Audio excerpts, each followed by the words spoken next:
Hey guys, welcome and welcome back to Your Soul 3 with me, Lise. This is going to be a message and reading for my masculines, divine masculine, right? Not you karmic masculine. All right, for my evolved masculines. So, before you forget to remember, hit that like button. Thank you. Like, comment, share, subscribe. This deck I got at a psychic fair, and the author, like the artist, wanted to make this deck because there aren't a lot of decks that really spoke to the divine masculine, not specific to. We do have a lot of goddess decks that do have gods in it, you know. I just really fell in love with the deck and the fact that the author was just so like, I really liked this. After I looked at all of the cards, because she had samples, and I'm like, wow, this is something. Then I saw the book, and this is what sealed the deal after I saw all the cards. For my daughter, Emily, who advocates for men because not all men fall into categories like misogynist, male chauvinist pig, or deprecating ass. And for her father, my husband David, who is everything a man and a human being should be. That's what sealed the deal. I'm like, yeah. Oh, sorry about this. Just got out of the gym. So this is going to be for my divine masculines. We're going to do a quickie read for you guys, and I want to know what you think about it too. Okay. So, like I said, don't forget to remember to hit that like button, comment, share, subscribe, comment, share, follow. And without further ado, some Nag Shampa for me and some for you. All right. We're going to see, guys, a quick past, present, future. We're going to see what happened in your recent past, what's happening now, and what's about to happen for growth. Show me the divine masculines right now. Spirit, I'm connecting with the divine masculines, my collective. Show me the who they were in the recent past.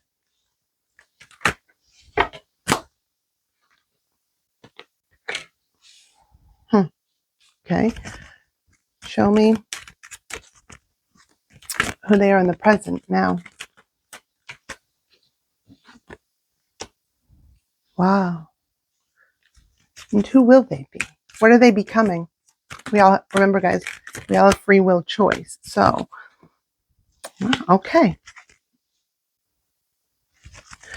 So we are going to read from the book. I'm still studying this deck. There's a lot of symbolism to it as well. Like the deck itself has its own explanations, but then there's just the cards themselves, like the history of it.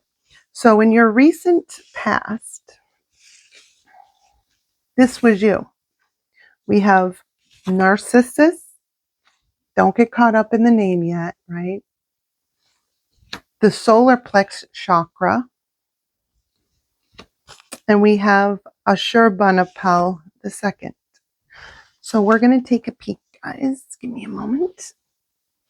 Okay, guys. Now, and these cards are broken up into categories. So Narcissus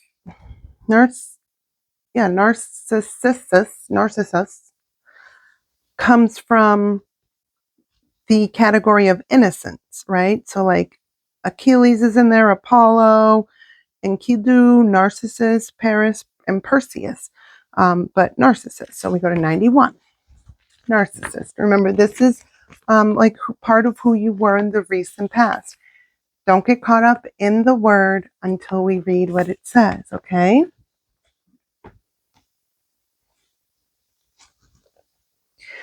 All that is lovely in himself, he loves, and in his witless way, he wants himself. He who approves is equally approved.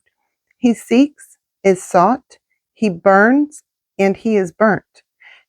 And how he kisses the deceitful fount, and how we thrust his arms to catch the neck that pitchered in the middle of the stream.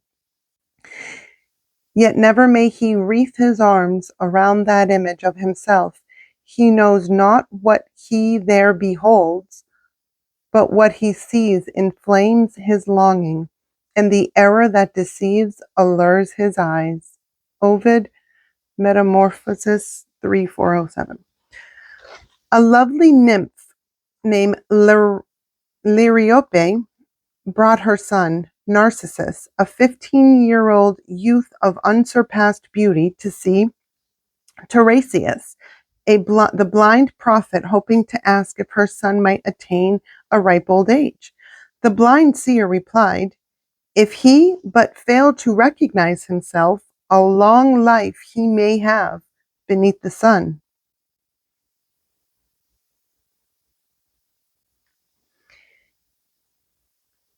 Tereus's words seemed so strange, but in the end he was right. Narcissus would die because he was unable to tear himself away from his own reflection in a clear pool.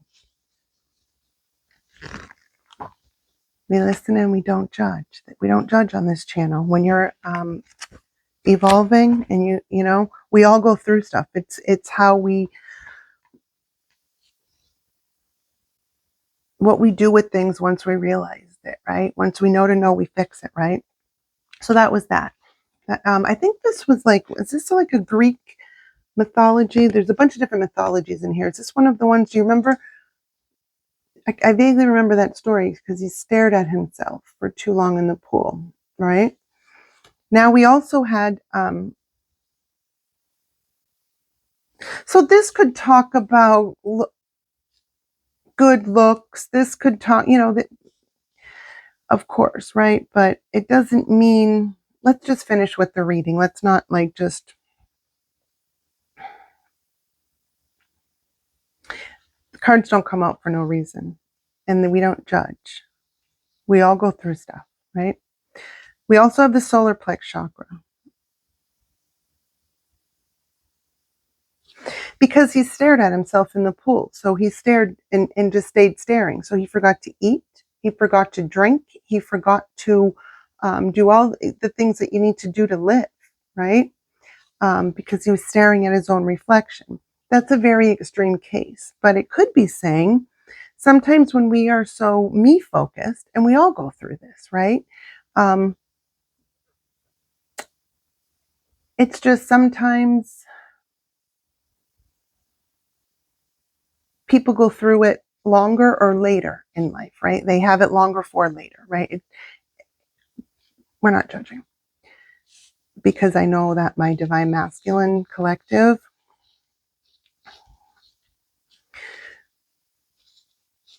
growth is what matters. What you overcome is what matters. What you chose to face is what matters. This also could be saying that too. And maybe you needed to face something. Could be saying that as well, right? You had to face something. But there's also the solar plex chakra is here, which is the third chakra, which is, that's where the, they say the, you know, the intuition, where you feel it, right? Right here, the gut feeling, right? No, that solar plex is right here. Yeah, because the heart's there. So it's like right here. So let's see, recent past. Maybe you couldn't have a feeling maybe you weren't connected to your solar plex chakra because you were more into like the things of the 3D life, you know, material, just maybe more like, you know, superficiality or materialistic things, like, right? I might be talking to some masculines that are young, or maybe even, you know, young-minded, until you weren't, right? Because this is your recent past. Remember, guys, like, we all go through stuff. It's how we come out of it and what we do, right, from there, right? This seems like normal stuff. I also could be talking to teenagers, right? Going through something, going through just the stages of life, right? So in the recent past, what I'm thinking, like, the message is maybe because you were too focused on, you know, things that were going on in the 3D earth, You mistook, you weren't able to connect to your solar plex chakra. You were disconnected from your soul, not your soul, but you were disconnected from your, like your gut feeling, right? Like it was more logic only, right? And then, but we're going to read the solar plex chakra anyways.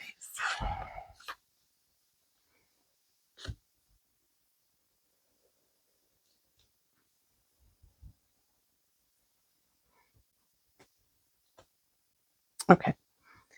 Oh, this deck was always called the Prometheus deck. And so the chakras, they fall under the category of the Prometheus cards. So you got the solar plex chakra, so it's 18. Solar plex chakra, yellow. So yellow might be a significance to you as well.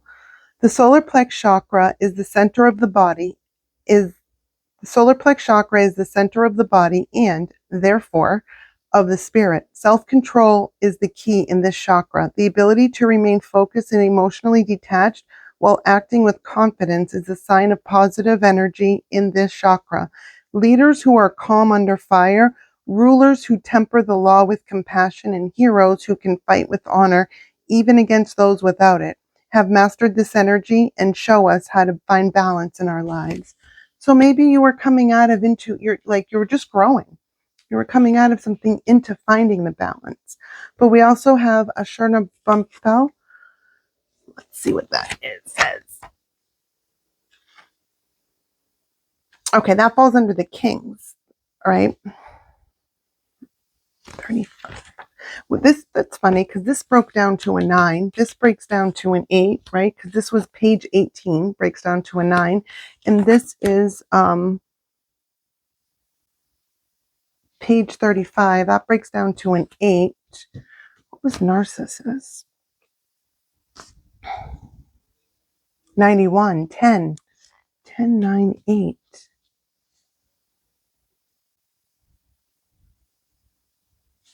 It's almost like some of you may have thought you knew or you had everything or life like figured out in some way, right? That's right.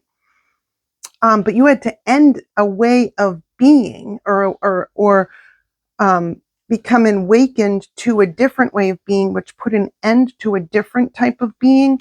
And it was like, you just shifted, not the whole thing, an end to one part of you, a piece of you. And it shifted, putting more, which was a lot more harder, a lot more like, it was difficult to get in touch with your soul, with your solar plex chakra, right? It was something like that, but you did it. I'm down, but I'm not out.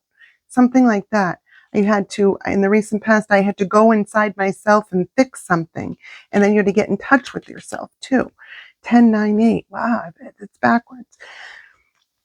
The numbers just, I saw a pattern. Okay. Ashurbanipal 2. So that falls under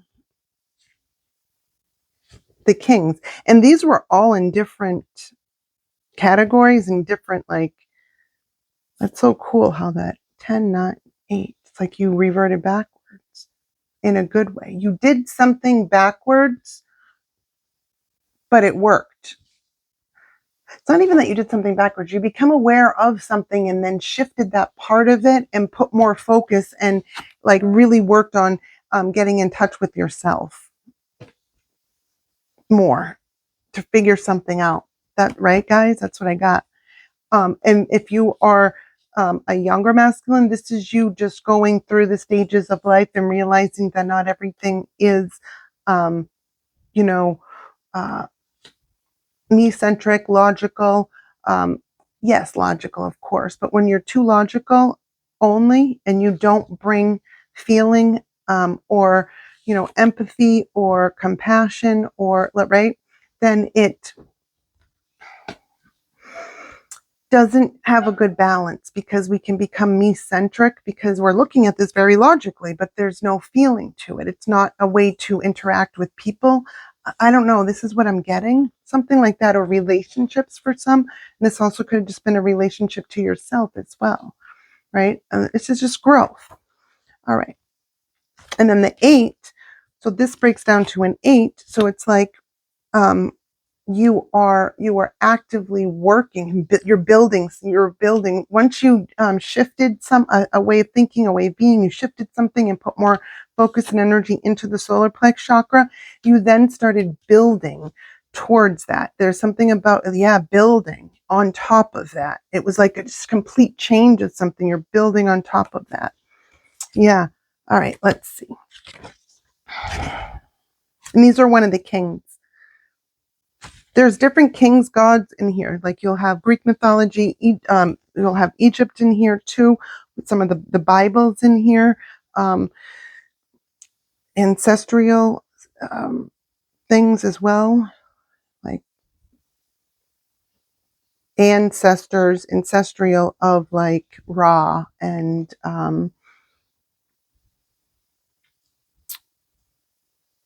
like Noah and like that. Ancestors of different kings, like that. All right, so Ashburnapal, 35, which again broke down to an 8, building towards something. I want to say building wealth too for some reason. And I don't know why, but I mean, you'll know what that means, right? If it resonates. What is that?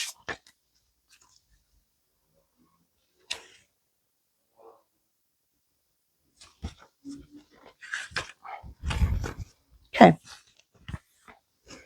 Ashburnapal, 2.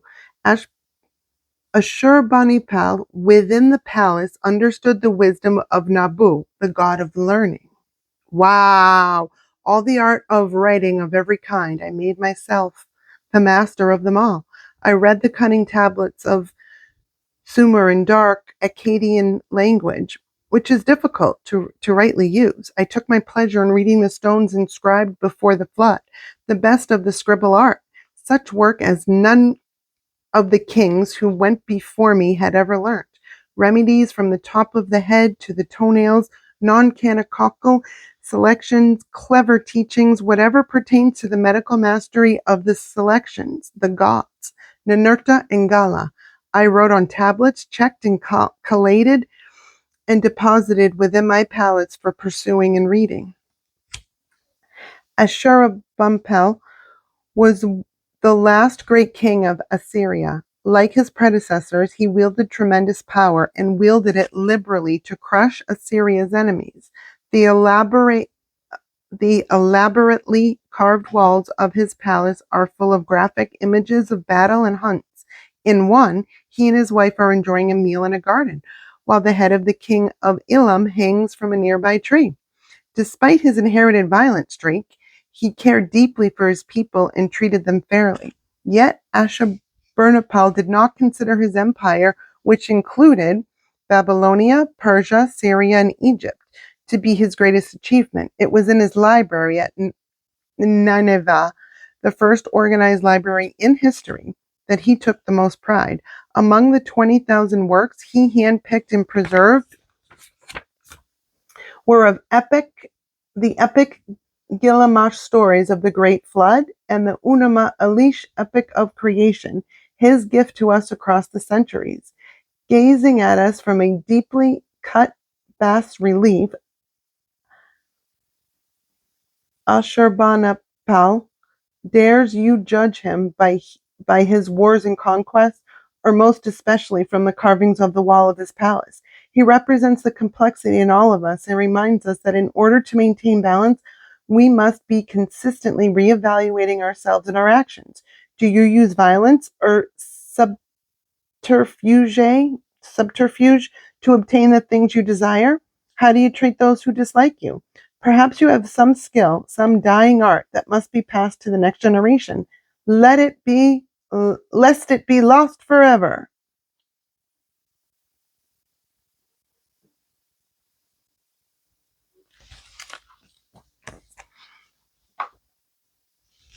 So basically, you took a hard look at yourself to get in touch with yourself, and then you're working on more of that, right? Learning, growing.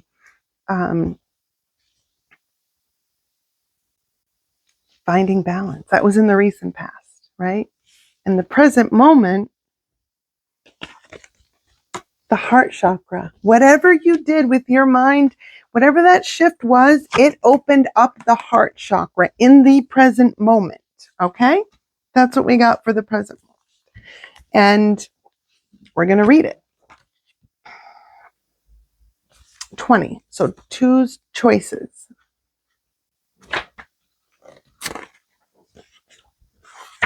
There might have been a choice of the heart.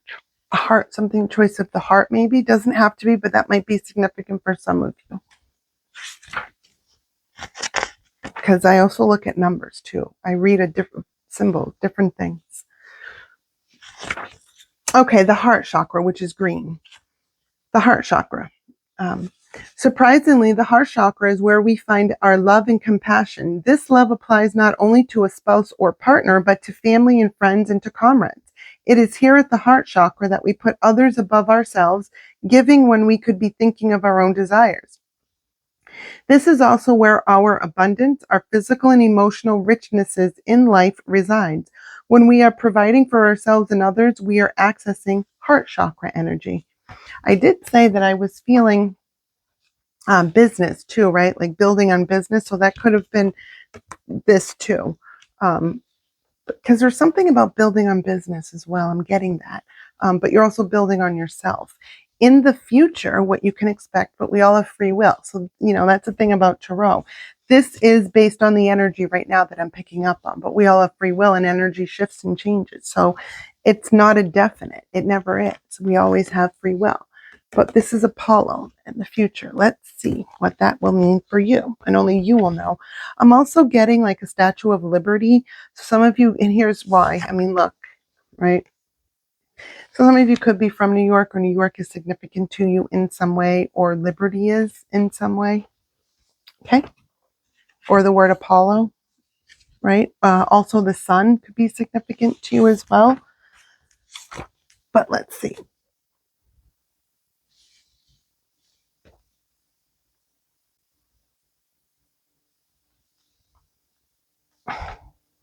Hello? Okay. Apollo falls under one of the innocents, the category under the innocence, which was Narcissus too.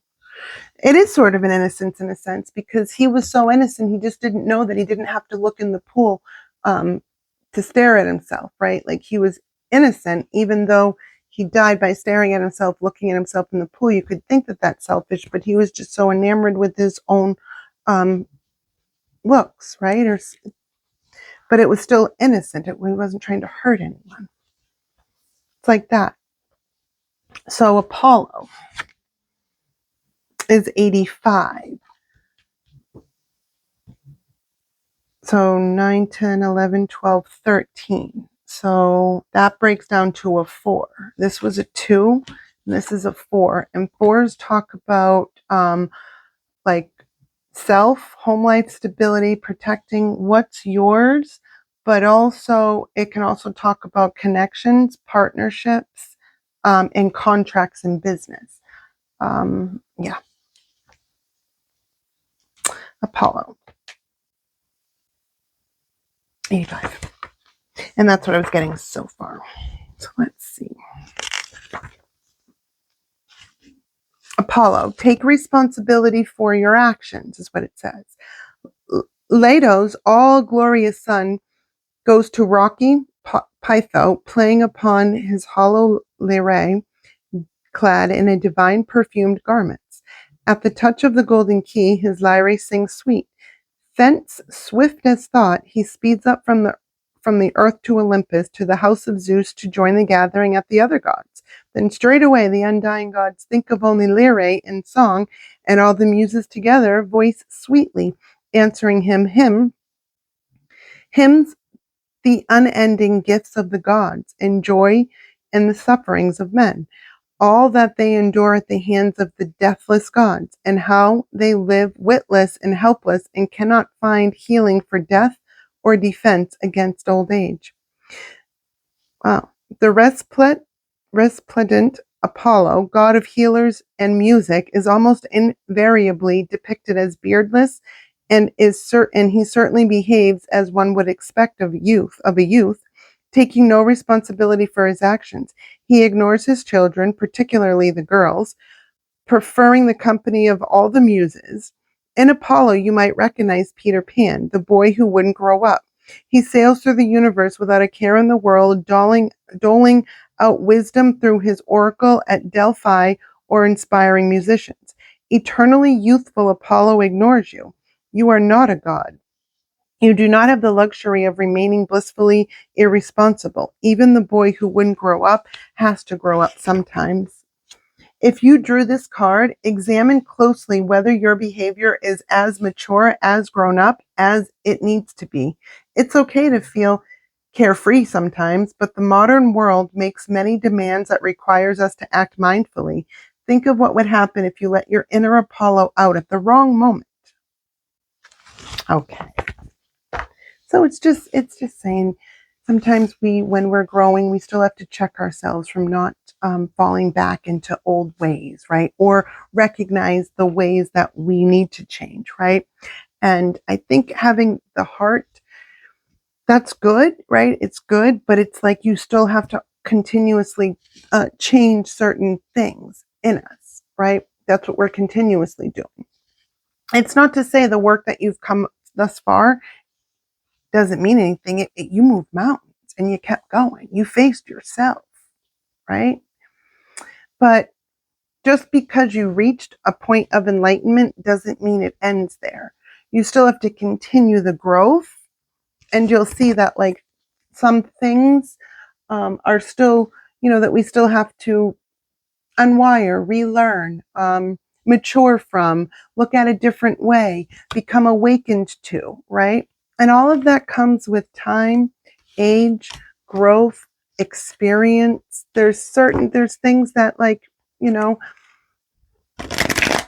if you're inexperienced in a certain way, it may take you a little longer, and that's okay, right? If you could be older and be coming out of it, and that's okay. You could be younger and coming out of it, and that's okay. You could be middle-aged. It doesn't matter. All that matters is that you're continuously working on yourself. But it is saying to be mindful, because you don't want to. There's like a pattern that your higher self is trying to get you to break, and it's looking like what it does is you get to a certain point and you do some things, and then it's like once you do that, you fix something, and then it's like you sort of maybe revert back, or in some way, shape, form, or fashion. It's saying to take a look at that so you don't do that, because some of you are looking at like, where's the pattern? What am I doing wrong? You're not doing anything wrong, right? This is a human experience, and we all have our own journey, right?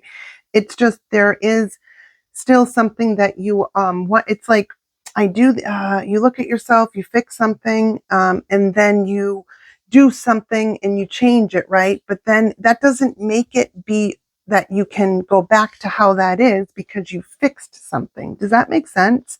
I don't know who I'm talking to, but I'm hoping that this makes sense.